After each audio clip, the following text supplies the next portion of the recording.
on the pro field, and he's a guy that I think I've looked up to for a long time. He's still playing, shoot, and we got drafted in the same year, and that was 15 years ago. So to have a guy who's played this long and endured a couple injuries and made it, and played parts of 6-7 years in the big leagues, I want you young guys to listen up tonight and listen. So Jason, you got that bit? Jason, gonna air a quick video. Here's Pat pitching for the New York Mets. Check it out. Numbers right there, I tell you. And Misch with the off-speed pitch, strikes out Dunn. And Misch strikes out Fudge. Never had trouble with my Gonzalez swing. He did. That's strike 3. That Jerry's job was in jeopardy and that Omar's job was in jeopardy. Is it more a mental thing as Maxwell strikes out in the second half? Is it more I got away with a lot of pitches, so it's really good. It lets you know that you don't have to be perfect. And now he's got 7. Wow. Including the last 3 in a row. Curveball struck him out. 3-2 to Adam Dunn. And he struck him out. And Maxwell down swinging on the changeup, and Pat Misch for the first time in his career has double digits in strikeouts. So 10 punch-outs, that's pretty cool, huh? He was just telling me that game, it was 1-0, he gave up a run, and they took him out, and his pitch count was low and stuff, was under the year, so too bad he didn't get to finish it, but that was pretty cool. You saw he struck out Pudge, obviously, Detroit Hall of Famer right there, and then another Jordan Zimmerman was actually who's pitched. Does he still pitch for the Tigers? I think this year, yeah. So he was in that clip. So anyway, I'll let him take over. So actually, when he finishes, we have a second speaker. So stay in tune. So we got 2 guys tonight. So ladies and gentlemen, Pat Misch.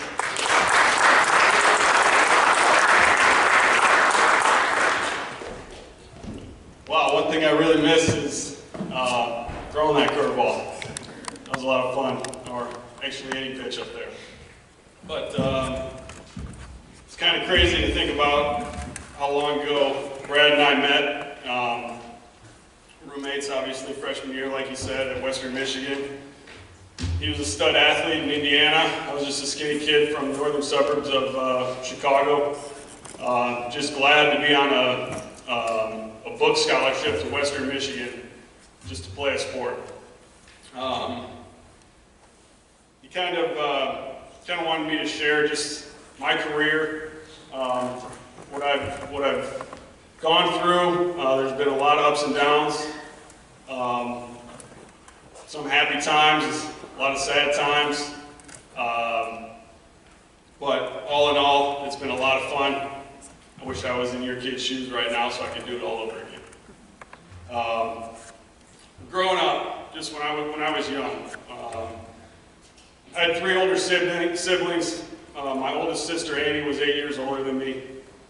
And I think she just kind of gave me that competitive edge growing up. She would pick on me, chase me, always be beating up on me. And she was a really good athlete herself, played softball in college.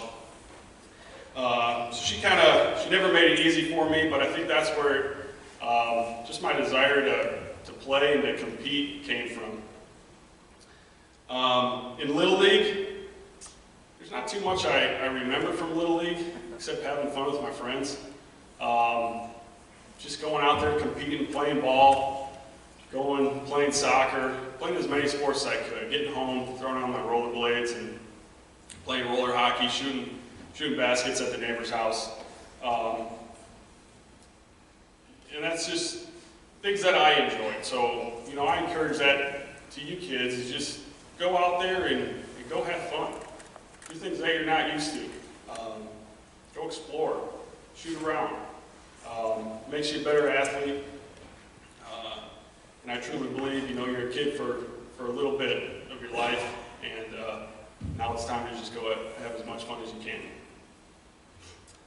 So we get to high school, and my high school, we had 5 teams back in the northern suburbs of Chicago.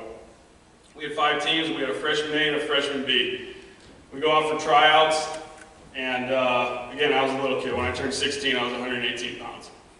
But I didn't really think about that. I didn't know that you had to have a weight limit or anything like that. You just played and competed and enjoyed being out there and did the best you can. Well, who makes freshman B? I do. All my friends were on freshman A. You know, when I think back, what did I learn from that? Well, it wasn't like I was just going to stop playing. It wasn't like I was going to throw in the towel. I love to play, so I dealt with it. Some things happen for a reason. You never know what that's going to be. And it was just like, you know, do I really remember freshman B? Not really. I remember being a little bit mad because I wasn't, you know, none of my friends were on the team. But we played, and then sophomore year comes around. We had a great coach my sophomore year, and I was big into soccer. Soccer was my first passion, my first love, and I always envisioned myself playing in the MLS. So my sophomore year, I have a good year sophomore year, but then, you know, my soccer coaches are saying, hey, why don't you just concentrate on soccer? Why don't you, you know, be done with baseball? So I told my dad, I said, listen, you know, this is what I want to do. I want to just concentrate on soccer. I'm going to, you know, quit playing baseball. He said, no, just one more year. He didn't believe in that, you know, pick one sport. He was big on education. All he wanted to do was, you know, have me get a college degree. So, one thing I can tell you is trust your parents. Listen to them. They've been through stuff. Thank God, you know, my dad told me to do that, because without that, you know, without someone sticking up for me, I wouldn't have been able to do what I did for a long time. So I played my junior year. My junior year, you know, like I said, I could play sports. I was sitting on the bench for a while, and then there was a righty closer that we had, if we had closers, you know, in high school.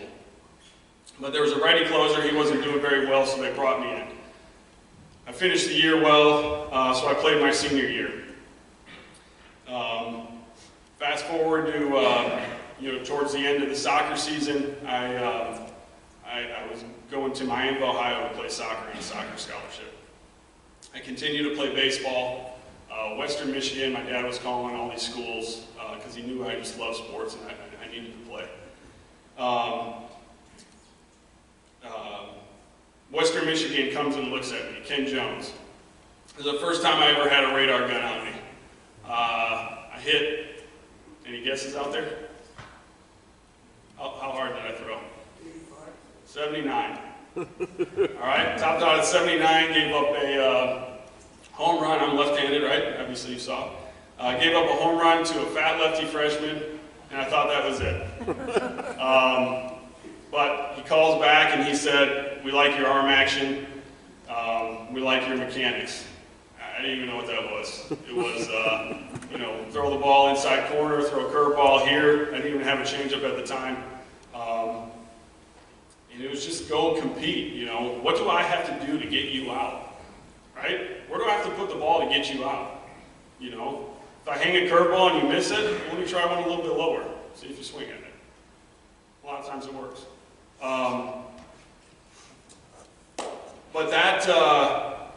But Miami, Ohio, so I was going to Miami, Ohio, they ended up dropping their program because of Title IX, where you have to have as many girls' sports as guys' sports. So another blessing. Thankfully, I'm still playing baseball. They like my mechanics.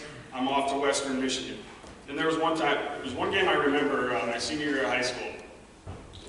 It was a cloudy day, and I wasn't doing very well. We were like 3 innings in, gave up like 6, 7 runs. They still had me go out there. I've been practicing knuckleball for, I don't know, not really, you know, in bullpens or anything, but just my brother in the front yard.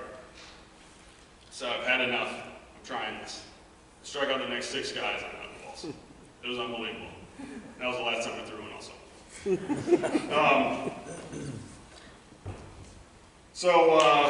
So Ken Jones, he said, we like your mechanics. I'm on a book scholarship to Western Michigan, which is a great scholarship. You don't have to wait in any lines. It's awesome. Get your book's paid for. I was so happy just to go and play. I always told my dad, he said, why don't you go play Division II or Division III? For some reason, I just said, you know what, I want to play D1 or I don't want to play at all. Otherwise, I would have gone to the University of Iowa and been with a couple of my good friends. And thankfully, that didn't happen. So Ken just kind of, all of a sudden, I get into a program to where we're working out. We're playing catch every day. Back in high school, like you said, we just played sports. So I had a lot of growing to do, and we played long toss. We did PFPs, and as the time went by, from freshman year, I went 79 to 84. Next year, I gained a couple more. Next year, I gained a couple more. And with the wind blowing out, or blowing in at 50 miles an hour, I topped out at 93 one time, whatever the radar gun says. Does that mean anything? Absolutely not. But I grew, right? I grew. There was time to grow because we're in the Midwest, right? We're in the Midwest. We can play different sports. We have this winter time to where we can give our arms rest, right? And then you can grow, and you never know where it's going to take you. So another thing that our coaches at Western did was they let us call our own games. I remember that, and that was huge to, as me as a pitcher, if I don't feel confident in a pitch, and I throw that pitch that I'm not confident in, probably just going to leave it right down the middle. And that happens a lot. So what I would suggest is go with something you like, something that your coaches teach you, but that you're confident in. Know what your strengths and weaknesses are. And to know that at a young age, I think is huge, because now you can go up there with a plan. You can go into these games with a plan of how I'm going to attack someone. What if you have a fastball and a curveball, and your curveball doesn't work that day? You only have a fastball. You give up? You just say you figure a way out of it, and put a fastball and low and inside, and then a fastball up and away, and then a fastball back, up and in. Can you still get a guy out? Yeah. How hard is it to hit a round ball with a round bat? Remember that. So anyways, college goes by. My freshman year, we were done with fall ball, and one thing I remember from fall ball is I got to face the upperclassmen one time, and they crushed me. And I went up to the pitching coach the following or that day afterwards. I said, "Hey, if I can I face those guys one more time?" Next thing I remember is that we had our individual meetings after fall ball. We go into the coach's office, or I go into the coach's office. There's Coach Decker and Coach Jones. And they said, well, we're going to go ahead and redshirt you this year. And I said, what do I have to do not to get redshirt? I walked out the door. Coach still tells the story to this day. I walk out the door, he looks at Coach Jones, he says, you just made the team. Kind of crazy to think about that. Sophomore year, so as I grew my freshman year, I lettered. 25 innings was the minimum. I got 25.1. The following year, sophomore year, I started as the number 4 starter, which we had a game on Friday, 2 on Saturday, 1 on Sunday, so I was Sunday. After a few weeks, I got to the number 1 starter. I started setting records. I started some strikeout records that I made that year. And one of them was against Eastern Michigan. And to think about it, we won the game 21-4. And I struck out 19 guys. And in the 7th inning, I went into our dugout and talked to Coach Jones. I said, man, this game's just really boring. I don't know, that was just me, right? It wasn't close. I was making some good pitches. But then when I kind of look back at it, that's kind of a cool memory, is 19 strikeouts. And one of those pitches I remember, our second baseman came up to me, and he said, that was the nastiest pitch I ever saw. I mean, I just put it in the right exact spot, right in his hands, and he swung through it. That was one pitch I remember from that game, and the other was, was telling Coach Jones, and then everybody rushing the field. What else did Coach Jones teach us? Be aggressive. 4 pitches or less. They're either on first base or in the dugout. Aggressive. Throw strikes, right? How hard is it to hit a round ball with a round bat? Very Difficult, right? Don't give the hitters any credit. They don't give you credit. Don't let in. Don't give in to them, right? Throw it. Field your position. So that junior year, after my sophomore year, I heard about this league, or I was able to go out to the Cape Cod League. And I heard, oh my gosh, I think I was the second one from Western Michigan to go there. And I heard, oh, it's such a great league. You got kids from Florida, you got kids from Texas, and all these big time schools. And I go out there, just because they can play outside all year long, it doesn't make them any better, right? We can compete against them. I think I was top 5 in ERA, top 5 in strikeouts, finished the year well. Junior year comes around, I get drafted by the Houston Astros, and that was at the time when there was a possible strike going on, so all I wanted was round money. I would have left, or slot money. My dad wanted me to get education. We didn't agree on something. I went back, thankfully met my wife. We got 3 beautiful kids, beautiful boys. So that was a blessing. Senior year, I get drafted by the San Francisco Giants, and off I go into pro ball. There was one more guy who I wanted to mention, Coach Diaz at Western Michigan.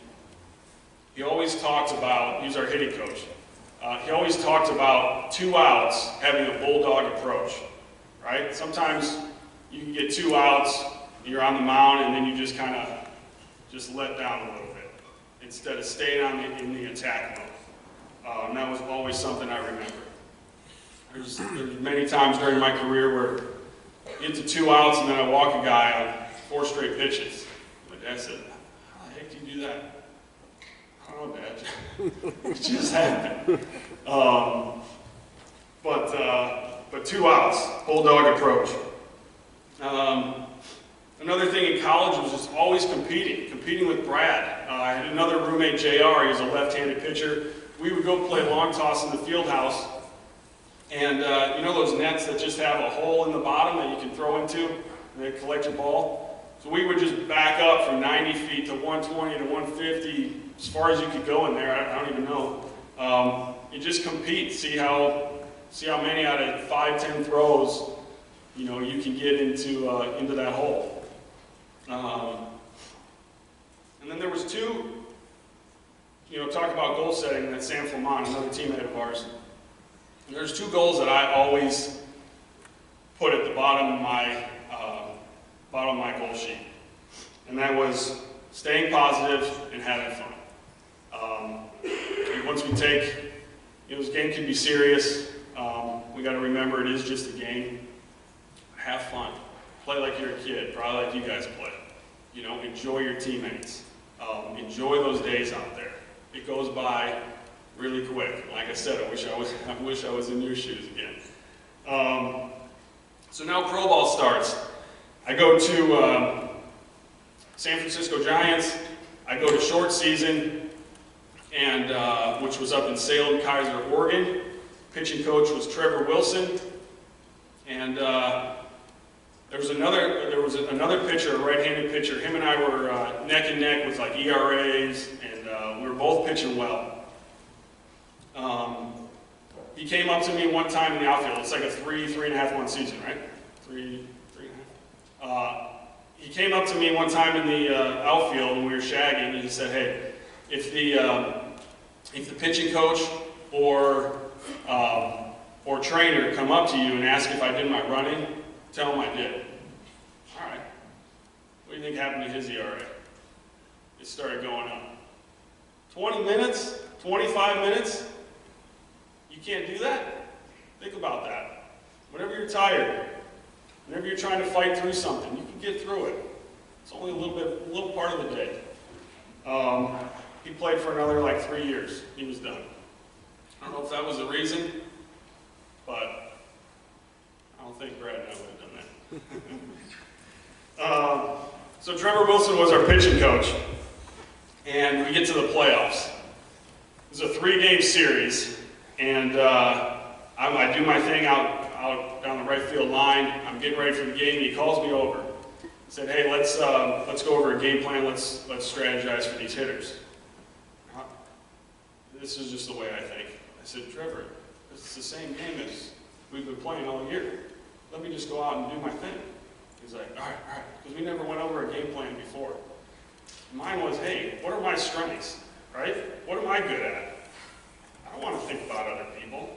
Now, yes, have I studied hitters and all that? Yes. Do I see a lot of stuff on the mound that I don't see in the dugout? Of course.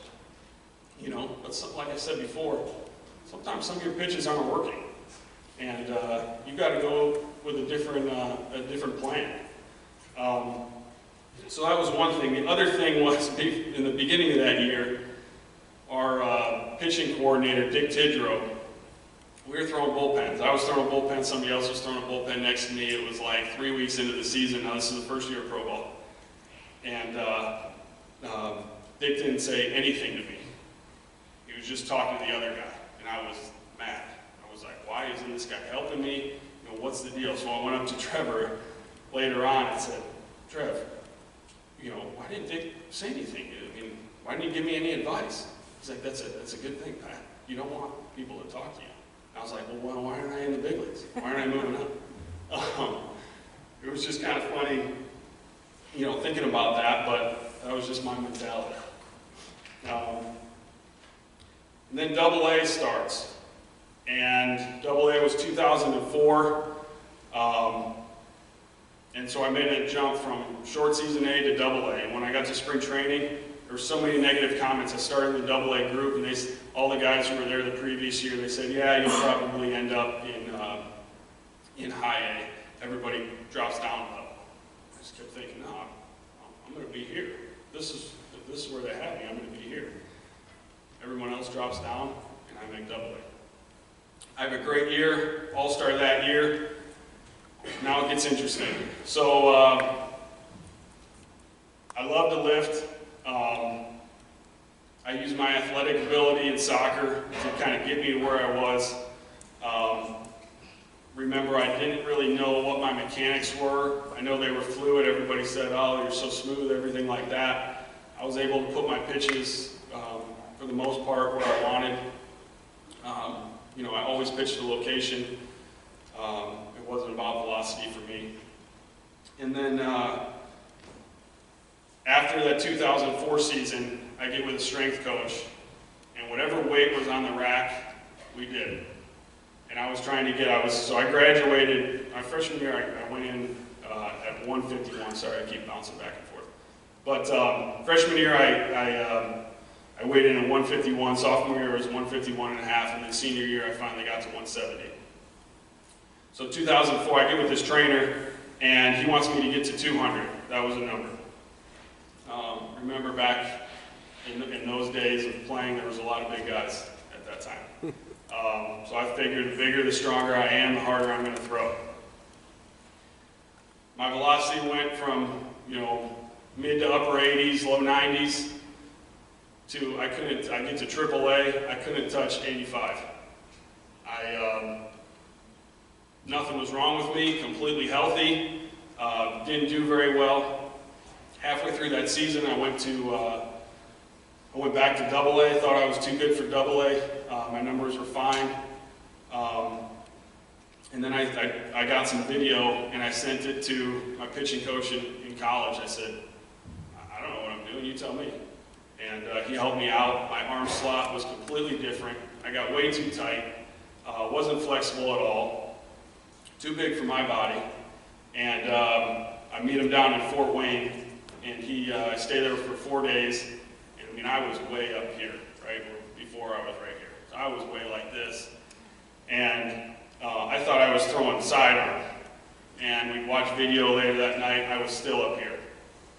And so I I'd still work out a little bit, but use lighter weight that off season. I stretched a lot, and just pray, just please come back. You know, please, that whippiness, that freeness, that easy movements for me. 2 weeks before spring training, it just came back. Get to spring training, and I'm throwing a live bullpen session against some hitters. The catcher comes up to me afterwards. He's like, "Man, these coaches are raving about you, and just how hard you worked, and your velocity's gone up." I didn't really work that hard that year. It was kind of, well, I worked hard in a different way. I thought working hard was lifting heavy, heavy, heavy, heavy. Well, sometimes you need to stretch. Sometimes you need to understand agility is key. That was a year for that. You know, my mechanics went out of whack. Then all of a sudden the mental game came into play. You know, going up to AAA, down to AA.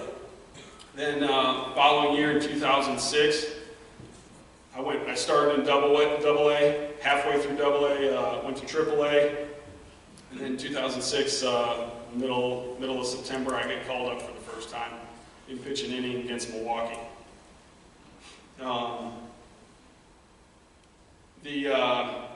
Then from there, you know, the next 2006 to 2011, I was back and forth, big leagues, AAA, big leagues, AAA.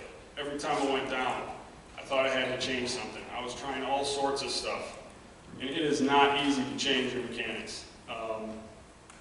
I think that's why it's huge to learn at a young age of who you are, what you do well, where you are, right? Take these guys. They've been there. They've studied pitchers. They've studied hitters.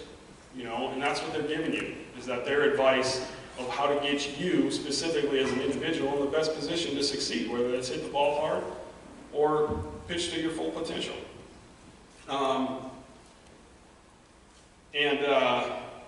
One thing I can tell you, in 2009, with the Giants, I get called up. We're in Seattle, and Randy Johnson's on our team. Big lefty, ugly, nasty guy. And the game's about to start. I'm in my street clothes, and because I got put on waivers. I'm sitting on the couch just kind of waiting to pack my locker up. He says, "Hey, Rook, what are you doing in here? Get your butt out there." I said, "Randy, I'm on waivers. I'm kind of on my way out." He's like, "Oh, sorry. Good luck to you." Thanks a lot, Randy.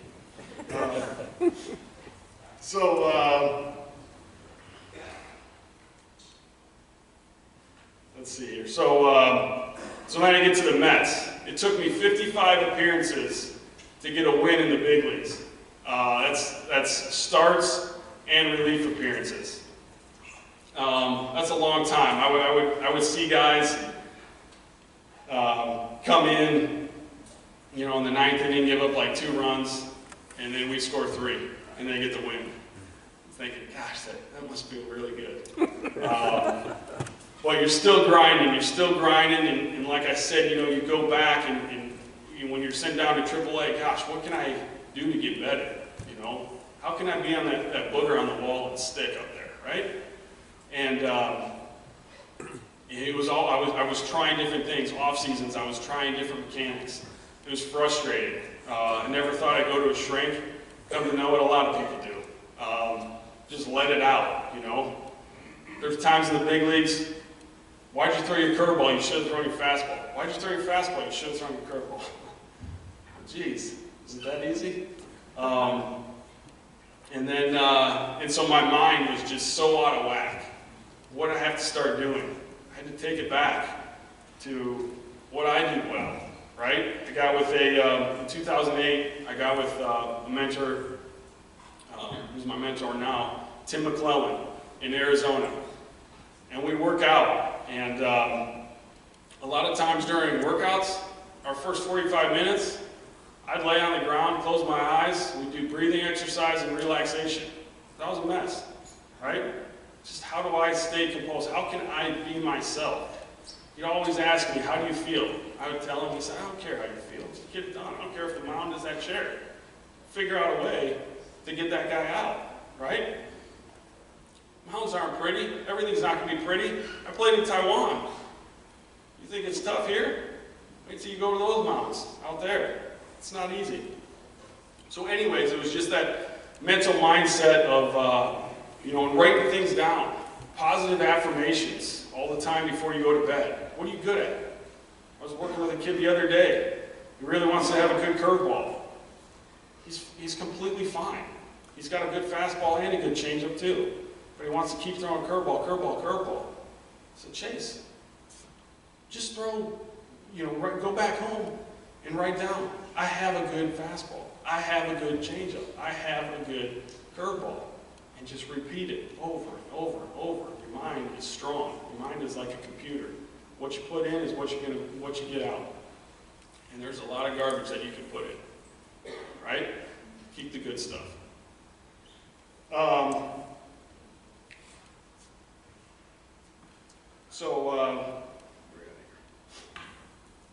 So come with the Mets. I'm finally with the Mets. Get a few wins with them. It's kind of weird once I'm done playing ball. You never really think about what you did, and then you put your resume together to send to some teams or figure out what you're going to be doing afterwards. And you find out, wow, maybe I did do some cool things. The 10 strikeout performance. I totally forgot about that. Complete game shutout in the big leagues against the Marlins to knock them out of playoff contention. That was really cool. Did I think about that then? No. You just go out there and take it inning by inning, out by out, pitch by pitch, and and give your team the best possible chance to win. So now let's move on to 2000 so I'm with the Mets, and then I go to the Phillies in 2012, had season-ending bone chips and spurs in my left elbow. The following year, I'm with the Tigers, go to AAA. I knew something was wrong because, again, I was topping out at 79, and here I am at 32 years old. And something was wrong. I ended up having season-ending Tommy John. And what a blessing that was, not to be hurt. I never wish an injury on anybody, but what a blessing was it for my mind. I couldn't play for a year.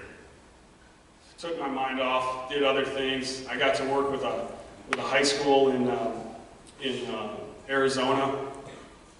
And there was a kid, Cole Tucker, who was a first-round pick for the Pittsburgh Pirates, probably 4 years ago. He was our shortstop. He had a great arm. He was going to be our closer also. He comes over for his first bullpen session. He said, Coach, what do I do? Throw it to that guy. Gets up on the mound at 14 out of 15. Just boom, boom, boom. Have a good day. That was the end of his throwing because all the scouts were worried that he was going to get hurt or something. But what did I do? I went back to my journal at home. I wrote it down. What do I do? That's it. Right? Free mind right there, right? Takes all the worries out. What's your job? Throw it to your dad in the front yard. Throw it to his glove, right? Throw when you guys are working in here and throwing to the coaches. Throw it to his glove, right? Just relax, let it go. So I got to work with them. I'm coming back from Tommy John, and I wanted to, as the years went by, I wanted to please all of my coaches, right? I wanted to try things because I always thought I needed to work on something to get back to the big leagues. So my neighbor in Arizona was Tim House, who's the nephew of Tom House, who's the pitching guru out in California. He said, why don't you go see my uncle? He's great. You know what? I just want to do it my way, or that's it. I don't want any more advice. My mind is clear. Just let it be. And I ended up going out to see him. I spent 3 days there. The reason I went out there is because as I was rehabbing from Tommy John, something didn't feel right. My body wasn't working right. The ball wasn't coming out of my hand the way that I wanted it to. And I go out to see him. 3 days, I gained 4 miles an hour and 1.5 foot in my stride. He just told me, hey, stand this way and throw the ball over there. My location was back, my pitches were sharp. It was an unbelievable feeling. Go into 2015, I start in, had to put my name back on the map by going to Puerto Rico. We're the champions in Puerto Rico. I signed with the Miami Marlins, go to big league camp, throw 8 scoreless innings, 2 hits, couldn't sniff the big leagues. Go down to AAA, have a good year, get released right before All-Star break. What the heck, you know, I was having a good year. They wanted to go young, get the old guy out. All right. Go to independent ball in Lancaster, for Lancaster Barnstormers in Pennsylvania. I throw 2 games there, and then I go out to Taiwan. Let me backtrack a little bit. That year, coming off of Tommy John, there was a period of about 2 months where I didn't really know where the ball was going, and it was really frustrating. I was throwing fastballs to the backstop. I'd never done that in my life. There was a game against Oklahoma City. There's a 4-game series. I was a game 1 pitcher. You guys can look this one up on YouTube. I hit the first 4 batters of the game, and I didn't get tossed. I gave up 3 or 4 runs in the first inning, ended up throwing like a 2-hitter into the 6th. I hit another guy to set that record. Pretty sure that PCL record is going to stand for a long time. And then, so that was that. I get released by them, Lancaster, signed to Taiwan. Never really wanted to go to Asia. I had 2 kids at the time. Asia wanted me back in like 2006 when I was just getting to the big leagues, but the timing was right. It just kind of happened, hey, we'd like you to come out here. The team that I was going to be on, they already clinched the playoff spot, which there's only 4 teams in Taiwan. We were the Lamigo Monkeys. The Brother Elephants were winning the second half, so we were probably going to face them in the playoffs. So you would think that they had a lot of lefties in their lineup. I don't know if you saw the numbers up there, my average against lefties, not that great. They wanted me to get all their lefties out. So you'd think that if we're going to face these guys in the playoffs, let's hold out and just have them face them in the playoffs. No, it wasn't that way. I faced them 9 out of 12 of my starts, but it ended up being a lot of fun. It was more like a chess match, and again, there were so many games where you think to yourself, I've got the ball, I've got the advantage, right?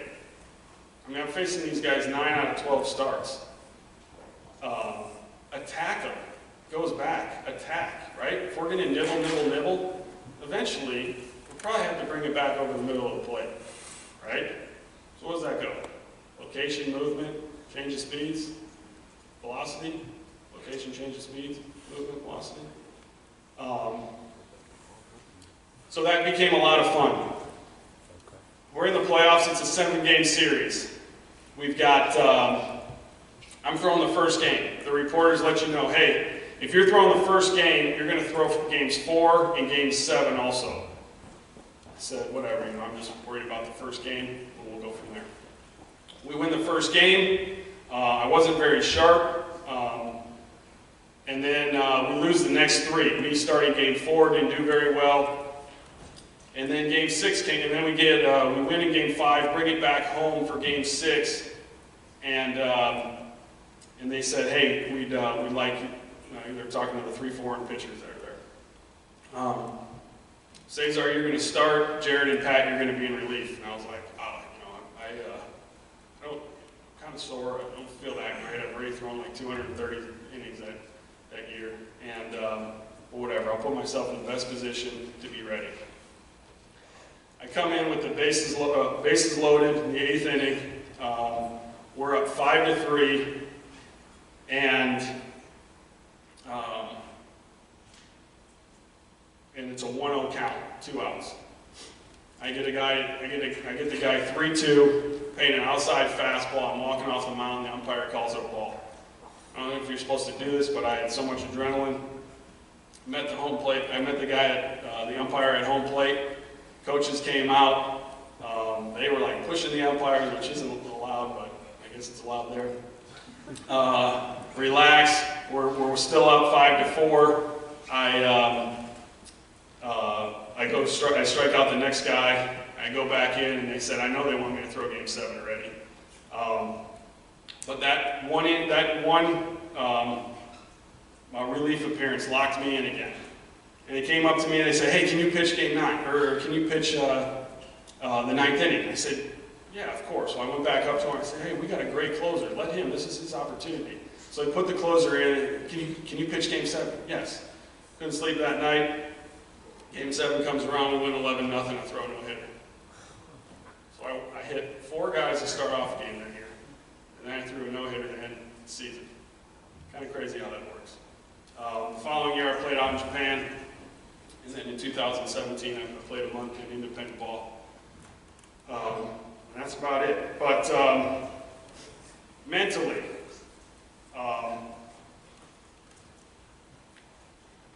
attack, like I was saying. Breathing exercises, you know. There's times when we're so caught up in the moment and we can't relax, right? There's a thing I used to do called tension, stress, strain. So, everybody takes out their right hand, right? Just hold your right hand out. You got some tension there, right? Make it a little tighter. Got some strain. Stress, if you make it really tight, relax. Is that a good feeling? Keep going over that. You can go through your entire body. Just let it relax. You can do that on the bench, right? If the moment's too big, just remember that. Tension, stress, strain, relax. Another big thing is conquer yourself, right? Something that Tim McClellan always spoke about. It is so hard to do. We can think about so many things, but can you conquer yourself? Physically, mentally, nutritionally, spiritually. It's hard. There's so much negative out there, right? It's a game of failure.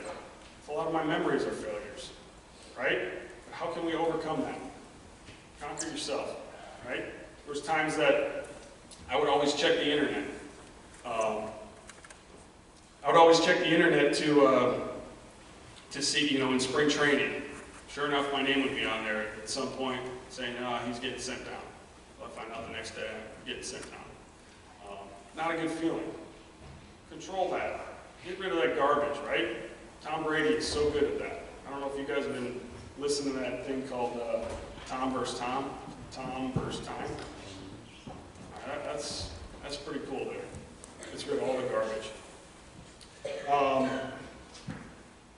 Understand that you're not going to have your best stuff every single game. But how can you get a hit? How can you get the guy out? There's many times during my years that I get through the first inning and it was ugly, right? If runners on, wasn't smooth, couldn't control the pitches that normally I can control. So I talked to the catcher. I said, hey, just set up down the middle of the plate and we'll work from there. I don't know if Brad talks a lot about this, but for me it's work middle, away, right? So that means attack the zone. Again, it's hard to hit a round ball with a round bat. Attack them, attack them, attack them. Eventually, if this, my explanation is, we use the middle of the plate, chances of you hitting the middle of the plate are probably slim. It's probably going to move to a corner. But if you only give yourself a chance on one side off the first pitch, then if you go one side, it's a ball. So now you're working behind. When you get to 2 balls, what do you have to do? Throw it over the middle of the plate. Why don't you just get that done with? There's times I spent in Japan, I'd get out of an inning in like 8 pitches because I'm just attacking, put movement on my fastball. And I get in the dugout and they look at me, what's wrong with you? What do you mean? They want you to throw every single pitch to every single hitter. If you watch their games, they're forever. And they go to 3-2. And then what do? throw a fastball down the middle. Why don't you just do that all? Get it over with, save your arm. Stuff that I didn't understand. There's one of my coaches, our pitching coach out there, it was my last day. I said thank you, and I just wanted, if I was going to come back, I said, what can I work on? I throw a two-seam fastball, a cutter, a curveball, and a changeup. And I got rid of my four-seam. Why? Because every time I tried to throw a four-seam hard into a righty, I would try to throw it too hard. And what happens? Tell me, somebody. Leave it up. Leave it in the middle. Gets hit. Terrible, Just go out, execute. Be relaxed. Know what you've been doing in practice. Just go execute. But I developed a cutter from there and worked the two-seam in the inside corner. So I've got movement on my fastball, right? So I asked the pitching coach, if I come back next year, what would you recommend me working on? He said, well, your ball moves too much. I'd like you to throw a straight four-seam fastball, and then we can work off that. That's everything I'm trying not to do. But anyways, another thing that helped mentally, strategy, right? I got to the point in my career, I wouldn't even look at the scoreboard because it really doesn't matter. What are you trying to do? You're trying to go out there and get 3 outs. Well, let's break it down from that. We need 1 out first, right? We need a strike. We just throw 3, 4 balls, the guy's on first base. So you just can break it down. And then just don't even worry about the scoreboard, whatever it is.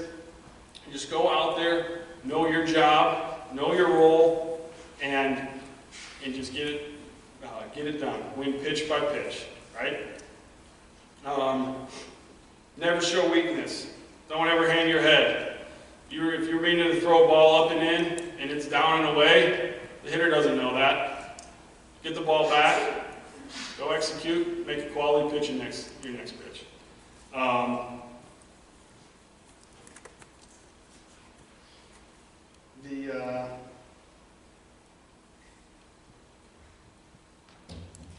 Trust yourself, be confident in yourself. I'd like to answer a couple questions if I can. Go for it. Anybody have any questions? I know it's kind of bouncing around a little bit. How was it like playing with Barry Bonds? Barry put me in the Hall of Fame.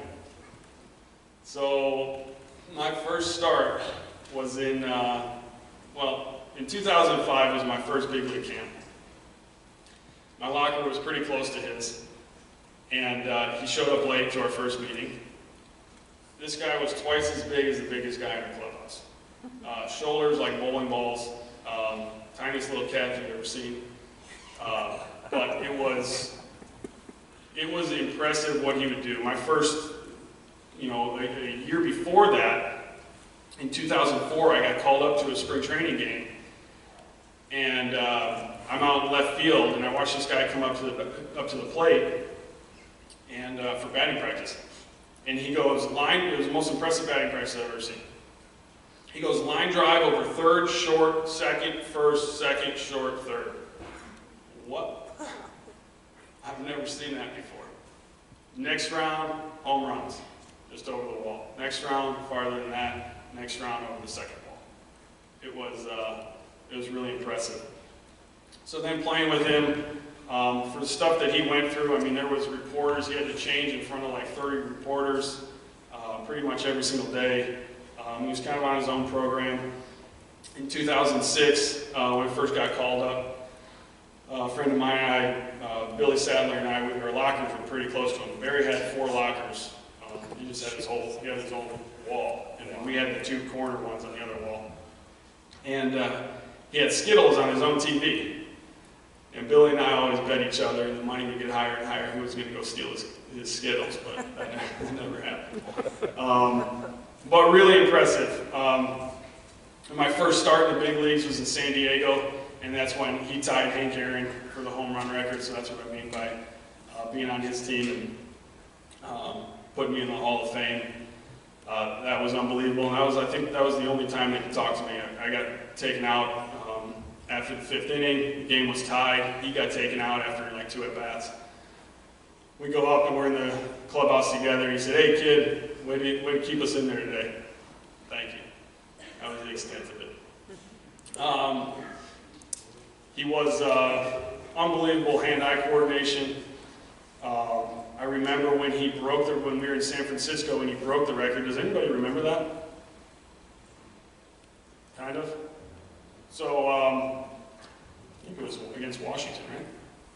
Yeah, so it was against Washington. He broke the record. I don't know if you guys have been to AT&T Park, but it is huge in right center. It's like 421 or something. He hits a line drive into like the 7th row, and then the game stops for like 25 minutes. I thought baseball was over. I thought we were just going to go into the clubhouse and get showered up, and that was it. But that was pretty cool. Yeah, I mean, he was, I don't have anything, bad to say about him. He did his thing. He was, heck, he won us a lot of games. He kept us in a lot of games. He just absolutely crushed the ball. Anybody else? What's your favorite park playing at? What was your favorite park to play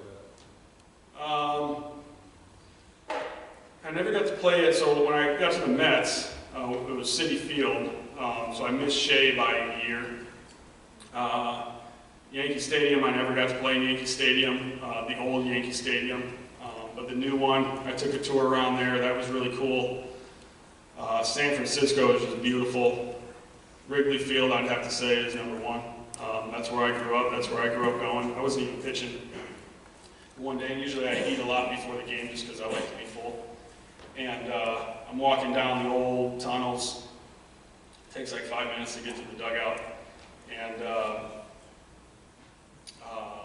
And my stomach just goes empty. My heart starts racing. I wasn't even playing. I get down to the bullpen, and it took me 2 innings to where I calmed down. Ended up getting in the 7th inning. But that's a really cool place to play, especially growing up there. Kids, what do you got? Players. Any questions?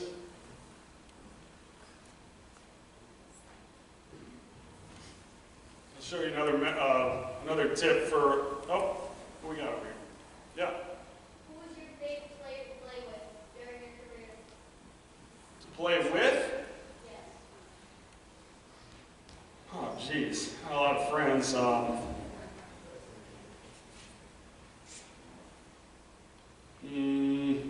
That's a tough one. There's a lot of them. I mean, there's so many guys. There was a guy in the minor leagues, Mike Hessman, who was the all-time minor league home run king. And he only got like, do you know how many home runs he had? It's like 300 and something, or 400 maybe? So, and he only played in the big leagues for a few months. It was crazy. David Wright was in his way at the time. But what favorite guys? I don't know. It's a good one. I mean, Matt Cain, he's a good friend. Brad Hennessy. Tim Lincecum. You guys know Tim Lincecum, right? All right, so let me tell you a story about Tim. So he's at the University of Washington. He was unbelievable, and he didn't run. He didn't condition. And his pitching coach said, well, if you don't want these other guys to run, then just let me know. And the whole pitching staff will run. Nobody really likes running, but you kind of need to do it. It's kind of part of your job. But the whole pitching staff didn't run. So he gets to San Francisco, and it's a little bit different. The trainers are saying, hey, you gotta run. So every like 2 weeks he'll run. And every time he came back in, he had shin splints. But this guy was unbelievable. I mean, so when we were in AAA, he would use the middle of the plate because he couldn't really spot up at that point, and just go fastball, curveball, and it was like a split change or something. And he had one grip for all of his pitches, by the way. fastball career. He didn't switch his grip ever.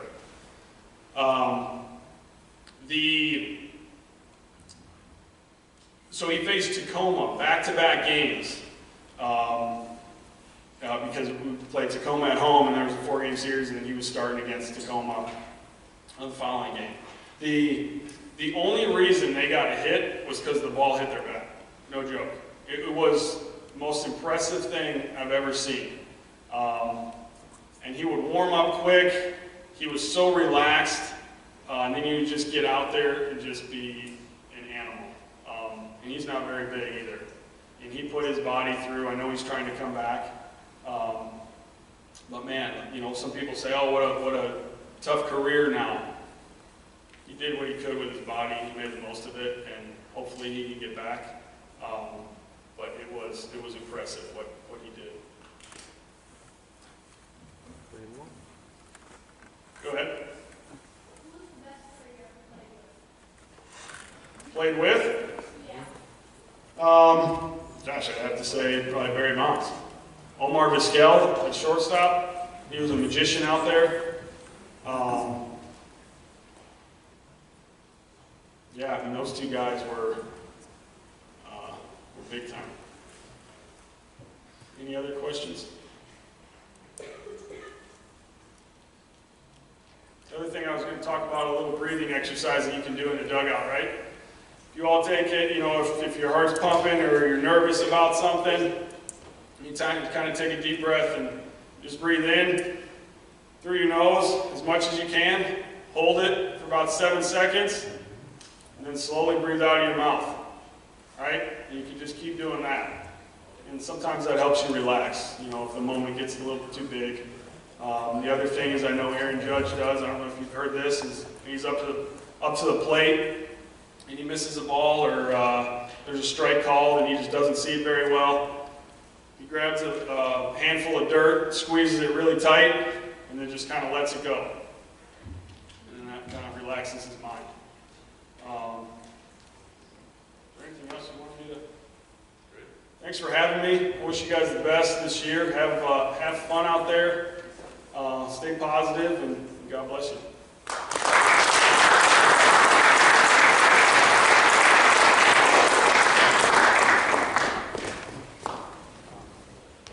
That's great stuff right there. So, I want to flip to that next slide, Kate. What's up there? Oh, there we go. Yeah, that's great stuff. I mean, hey, a book scholarship. I mean, you know, he didn't really explain that. It means he got his books paid for. That's it, right? I mean, that's a couple $100. So, 800. what? 800. $800. Man, oh, books are expensive, right?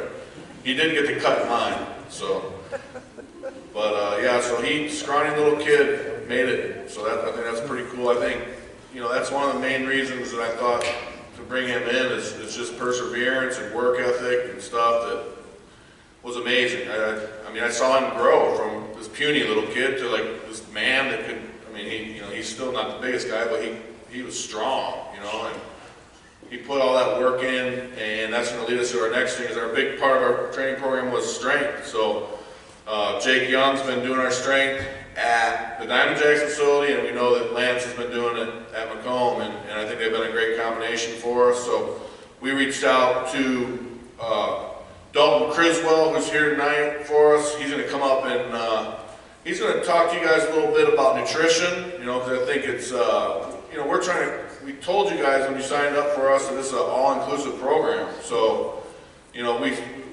think we've laid out every single thing that's important about the road that you guys want to take to where you want to get, and nutrition's a big part of it. So he's going to spend the next few minutes talking about some things that are important, and he's also going to ask some questions. So start thinking while he's talking, even parents, if you have something that you have, especially for youth, you know, kids and stuff, some people don't always understand what's good to take and whatnot, and supplements and stuff like that. So he's here for that resource, and we put his information up here so you can reach out and get a hold of him if you need to. But I'll give you the next 20 minutes or so is going to be Dalton Criswell and Jake Young. Thank you.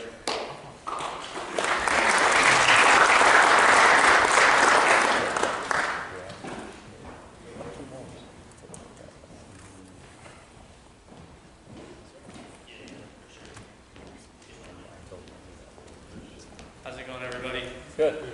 As Brad introduced me, I am the strength and conditioning coach for Baseball Utility. I would like to thank you guys for allowing me to train with your kids. It's probably been one of the best experiences that I've had in my training career thus far, so I do appreciate that. A few things that have been brought up to my attention while at practice. Some of your kids have been asking, Coach, what's a good protein to take, or, what are some good supplements to take? And, I can't answer those questions, honestly, with the best of intentions for each individual athlete. So when Brad brought it up to my attention that he was having a seminar and he wanted to have some nutritional speaking, Dalton is my sports nutrition expert. Dalton's been a good friend of mine for about 3 to 4 years now. We met in the world somehow, some way, and it's been a great venture together. So I'm going to have him speak on some topics that are really important for you guys to listen to, for the fact of, I think there's a lot that goes on in medical journals that maybe isn't quite understanding, and a lot of good things get taken out of context. So I'd like him to speak on those particular things. And if you have any questions regarding the strength, the conditioning, or anything like that, I will be off to the side while he speaks, and I'll be here to answer any of those questions as well. So please listen to him, and if there's anything you have, feel free to ask. Yep.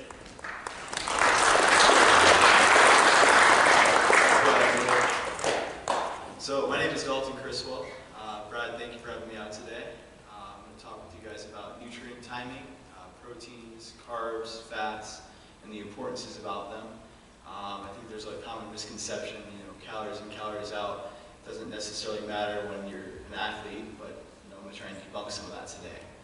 So we'll start with proteins and when we consume proteins. Protein basically is chicken, fish, steak, you get it from plants, things like that. It consists of 4 calories, which is a macronutrient, and essentially what you want to do is try and get your protein every 3 to 5 hours and try and consume maybe 4 to 7 meals a day if you are an athlete. Depending on age, weight, all of these things, male and female, this will be predicated on that as well.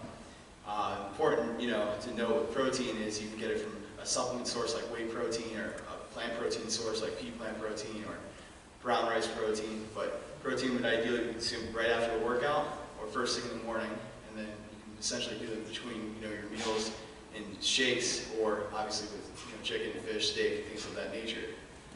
Carbohydrates are really important as well. As athletes, a lot of people are deficient in carbohydrates, so I think that it's important that as a baseball player, you're burning a lot of calories, and a lot of times you're often practicing between strength and pitching, all those things multiple times throughout the day. So it's important to have your carbs right before the workout and after the workout, essentially then. But of course, if you're trying to maintain weight and you have a hard time doing that, you definitely want to do anywhere from 40 to 60% of your carbohydrates in your diet for the majority of your diet, trying to gain weight. Fats, big one here. A lot of people have a misconception of fat won't necessarily make you fat. I think the biggest thing there is because the calorie density there is 9 calories per gram of fat. The big issue is in the industry today and in this country, unfortunately, if you all haven't noticed, we are a little bigger. So I think that being that there are a lot of obesity epidemics going on right now, and people have a misconception with fat and carbs and proteins, they don't necessarily have a one diet fits all yet. And I don't think there's ever going to be a one diet fits all structure. So I think it's very important for people to know that, with fat, it's really essential for brain function, okay, and omega-3s. So the problem today, we get too much omega-6 and omega-9, okay, and that's contributing to inflammation factors. So it's going to decrease your recovery time, or increase, I apologize. So with the rich omega-3 diet, which is really hard to get nowadays, you'll decrease your inflammation, decrease your recovery time, and really just optimally, be able to recover faster and not have any joint pain or anything like that.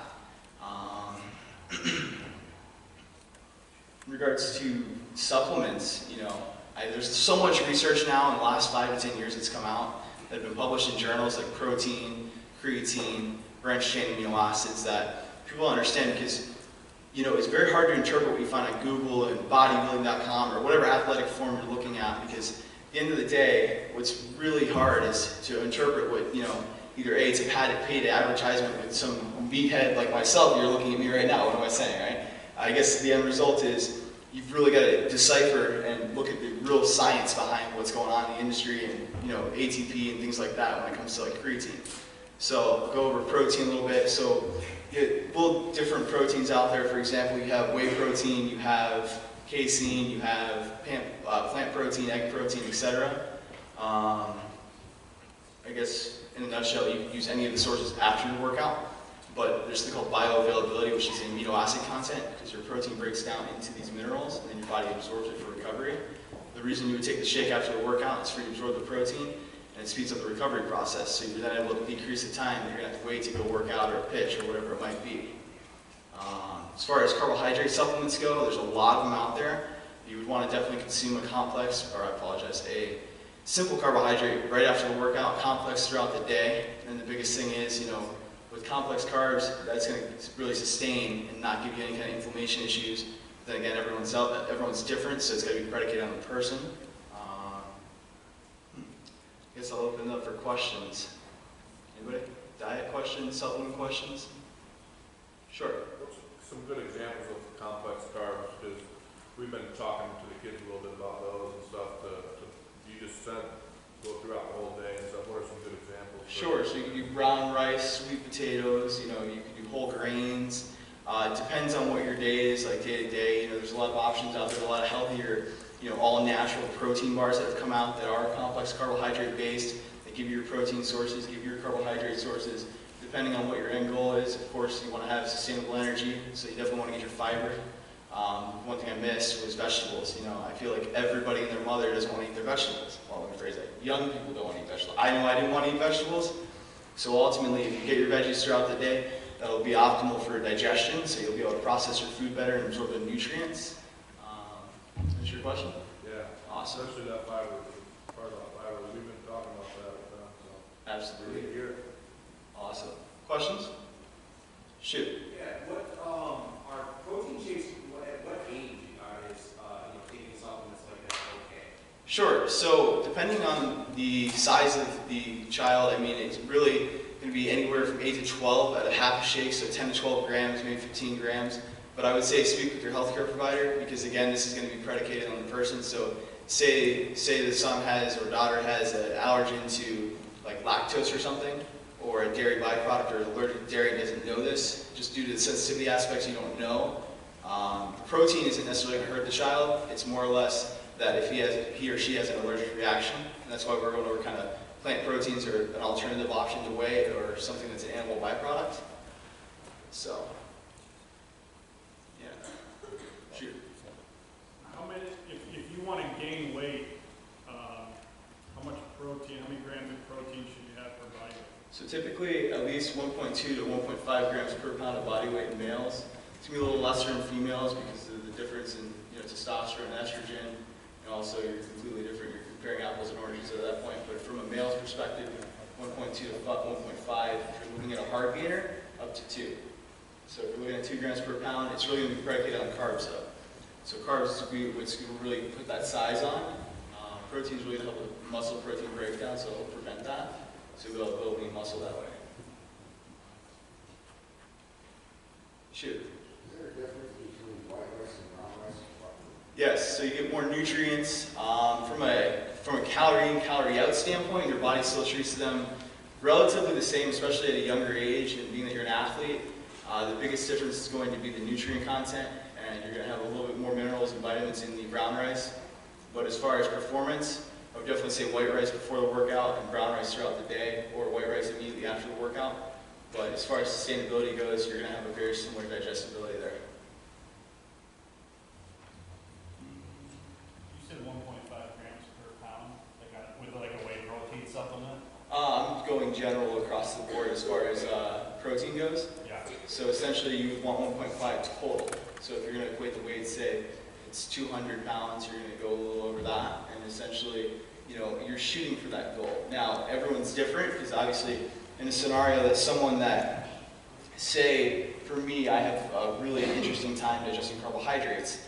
So if I have too many carbs, because again, carbs and proteins are going to be a little bit different in the body as far as how they're broken, well, significantly different, but you're going to have a lot different result depending on the person. Because say you absorb carbs and you do extremely well, and this is why the topic about, you know, there's not one diet that fits for everybody, because everyone's different.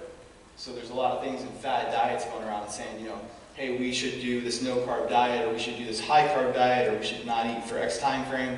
You know, that may not work for you. So I would say, generally speaking, based on from an athletic standpoint, 1.5 to 2 is what I've been pretty much going by for the last 10 years. I guess the end result was, you know, I go off of what my clientele tell me, you know, we see the best results around 1.5 to 2, but then again, the goal is to strive for that, because if they're not, they're shooting at like 1, if they shoot for like 1.11, 1.2-ish, which would be maintenance, or for someone like an everyday guy, they're not going to hit that, and if they just do, you know, they may not see that result. So we try and get a little higher. So I guess that's, again, you need to monitor for the individual, because everyone's different, but yeah. Shoot. Apologize. Go ahead. Yeah, don't you gotta be careful with the younger kids with kidneys processing that much protein? So Is that an issue? it's going to be dependent on the person. With all the research out there, you know, between protein and creatine even, they've both been tested on both younger kids. I would say 13 and up, 14 and up-ish would be something that they've got a lot of information on. Anything under that, that's more or less just going off of what I have had hundreds of kids do. I'm actually from Florida, by the way. I didn't go too much into myself. I moved here about almost 4 years ago I used to now. get all my supplements from you, I know. You got a good product. I appreciate that. Thank you, sir. So, I guess I got a little falling out here. No worries. But, yeah. And as far as supplements go, if you all have any questions, that is pretty much my bread and butter across the board, whether it's pretty much anything protein, amino acids, BCAAs, you name it. Shoot. Well, speak of the good fats, and where the kids can find, or where people can find.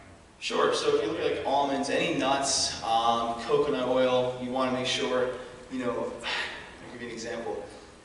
You want to stay away from fried foods. You want to stay away from a lot of the processed fats, the saturated fats. And saturated fats aren't necessarily the worst thing ever. The unsaturated fats would be the ideal fat, though. So stay away from, essentially, trans fat completely. I mean, that's going to be an artificial, it's literally a cutter. So essentially, it's got no value. It's cutting costs on the actual material. So they're cutting their product down a little bit as far as quality, depending on what you're eating. You know, from like an animal fat, you're going to get that. Like, for example, you're going to get a saturated fat from beef, red meat, etc., things of that nature. So, Cheese. yeah, cheese, milk, dairy products. Good fats. Yeah, low carb. Any other questions? Anything I'm missing, Brad? Yeah, can you just continue with, like, you know, why supplements? Because even though Pat was just saying, like, you know, like, a lot of our 13, 14, 15, they want to really gain. So Sure. it's hard to eat that much food. 100%. 200 and something grams of protein a day, right? So like.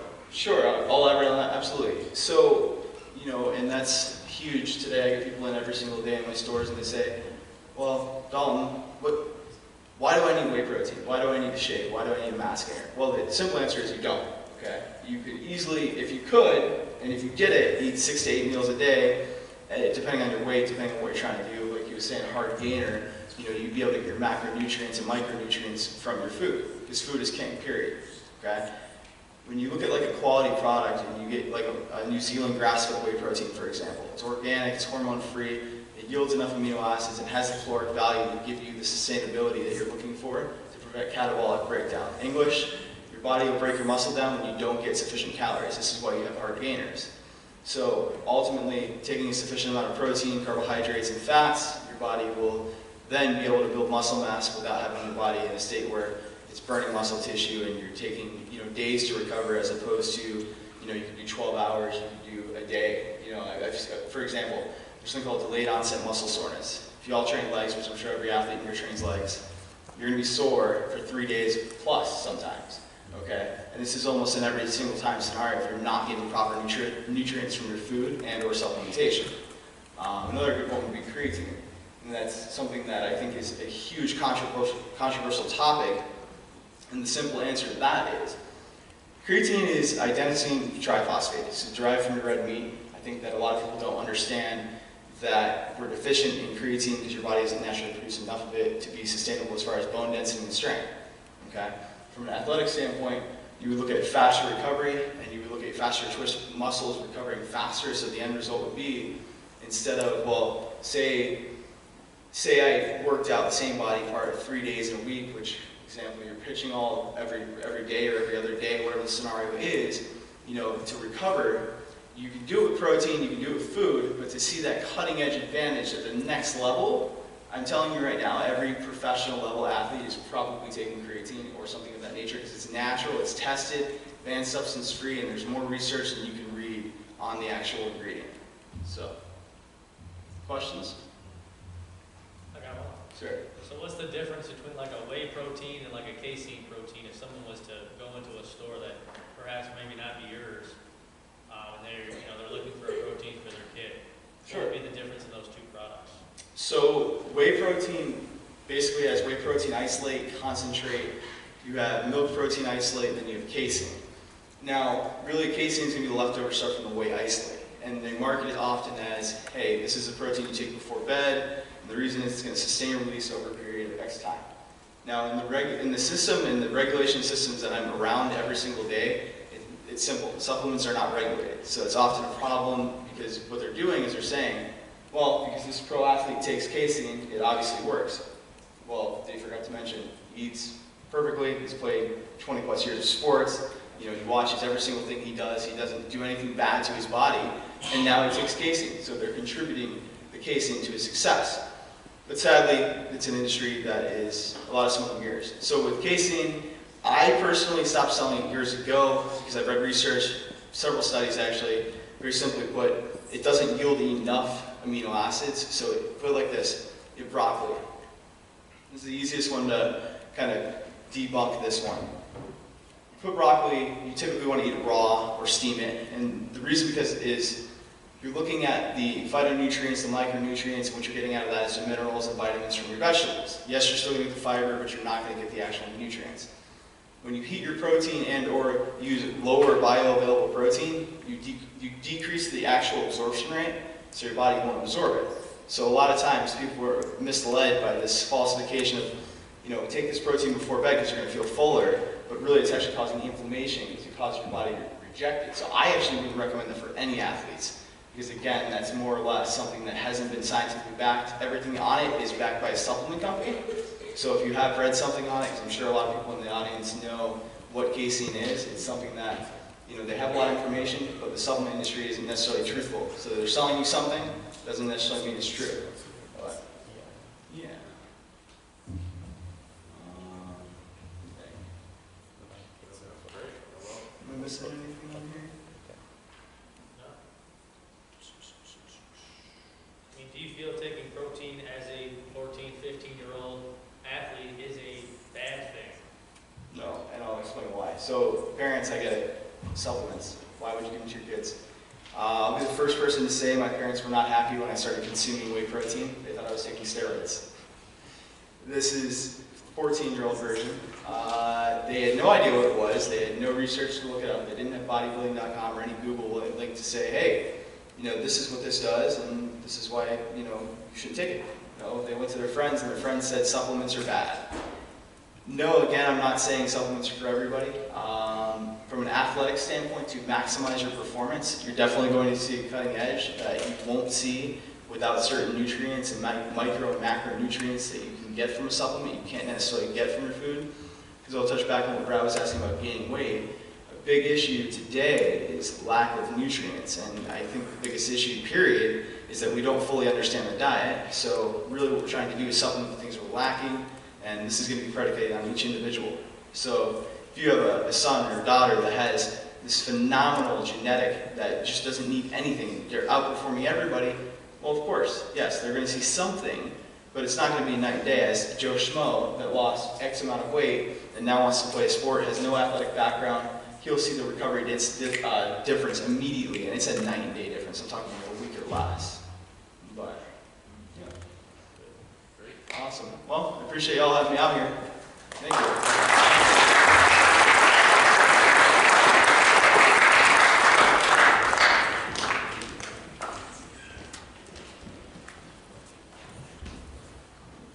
That was great. That's, you know, I really recommend you guys, and, you know, he's not a doctor, so he's got to be careful with some of the things he says, so go talk to your doctor. You know, I know a couple kids who, they weren't sure about losing weight, gaining strength, all this stuff, and they went and spoke to their doctor, and then the doctor sent them to someone like him and gave them some guidelines, and then they became high-level athletes that they weren't even close to being. So the process seems like really hard, but it's not. You know, and next time you have your visit, or just call them up. Hey, I'm interested in some, you know, just we want to make sure we're feeding our kids right and getting them the strength they need and stuff like that. And I think it's a great resource to have Dalton with us now, and Jake. Don't be afraid to. I mean, if you know already in our program, you'll know Jake loves to talk, right? So ask him some questions. He'll talk. He'll give you all the knowledge he has, and it's a lot, right? So, you know, you start getting involved with those guys and let them talking about what they love and their you know, what fuels them. They're going to help you out a lot. So, you know, you know, if you guys have any other questions, Dalton's fine with you guys contacting him right at the store or whatever, and he's going to be a valuable resource to us. And I hope you know that that's what this is all about. Pat, Adam Rosales, all the guys we have, we're just trying to give you guys the resources it takes to become the best you can possibly be. And if you read our mission statement, you'd see that's the first thing we say. We're about development and about getting your child to be the best they can be at the level they're at, and then worrying about the next level next year, right?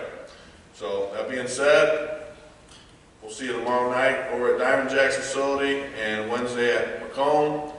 Next Sunday back here. We're getting really close to crunch time for you high school kids. So, like I said last time when I finished up with Sam, make sure you're doing something every day to make yourself better, make yourself prepared for this upcoming season. And you younger guys, as soon as that weather breaks, we're playing. So